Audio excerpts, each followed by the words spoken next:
Hi everyone, it's Dr. Mfundo Nkosi again.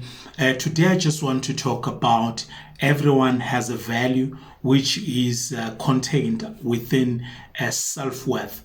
Maybe to progress with this, I wish to maybe look into the famous words that are accredited to Albert Einstein. I'm not sure exactly if those words were uttered by him, but they suit him when he says everybody is a genius, but if you judge a fish by its ability to climb a tree, it will live its whole life believing that it is stupid.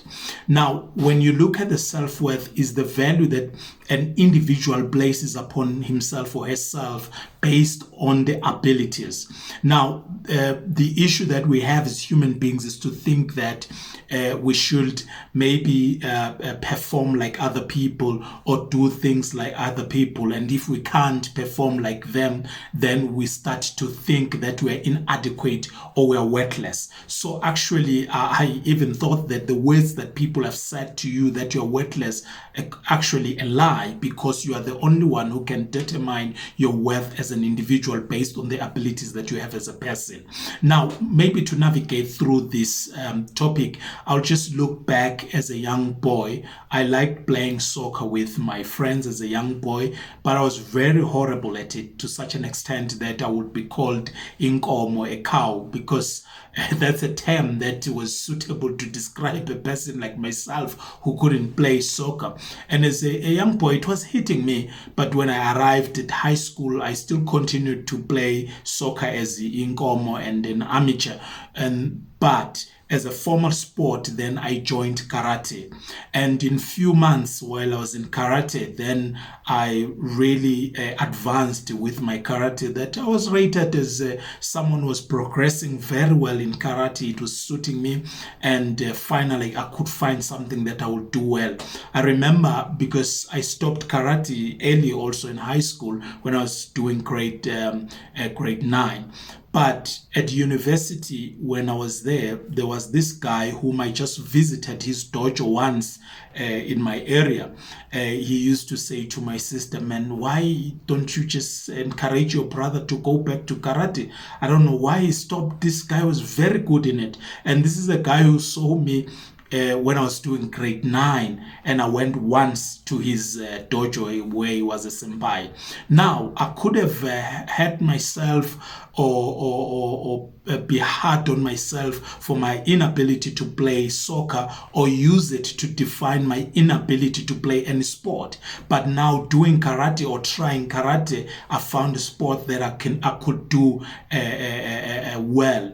And there was a guy also who was doing javelin. As much as I didn't progress much, but as he was starting to train me, I could throw the stick very well as well on that one, but I didn't progress with it. But to say that your self-worth is not determined by what other people can do, but it's about what you can do. And I normally say that you shouldn't even have to contribute much to this world, but the little that you give, if you give it willingly and using your ability, that's the worth you are adding into this world, which translates to your self-worth as an individual.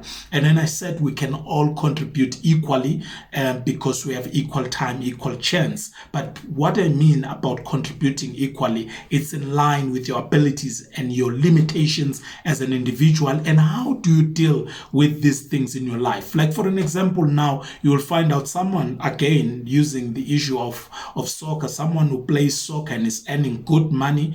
You find out when he's around me and they say this one is a doctor having a PhD in mechanical engineering. You find out that the individual immediately maybe feels small because he couldn't continue with school, but he could do soccer and is earning him a living, and is also at the same time using it to contribute into the society in terms of entertainment, where people go and watch and he entertains the people. So it's very important to not align your worth with what other people can do. I once said that we are like a mine. We have so many treasures that are hidden in us. We need to just keep digging to find out the best things that we can do, or the things that we can do. And lastly, if you offer something with confidence, no matter how small it is, people usually receive it with confidence. Other people's abilities don't define our inabilities. It's up to us. It's up to us what we tell ourselves in our minds.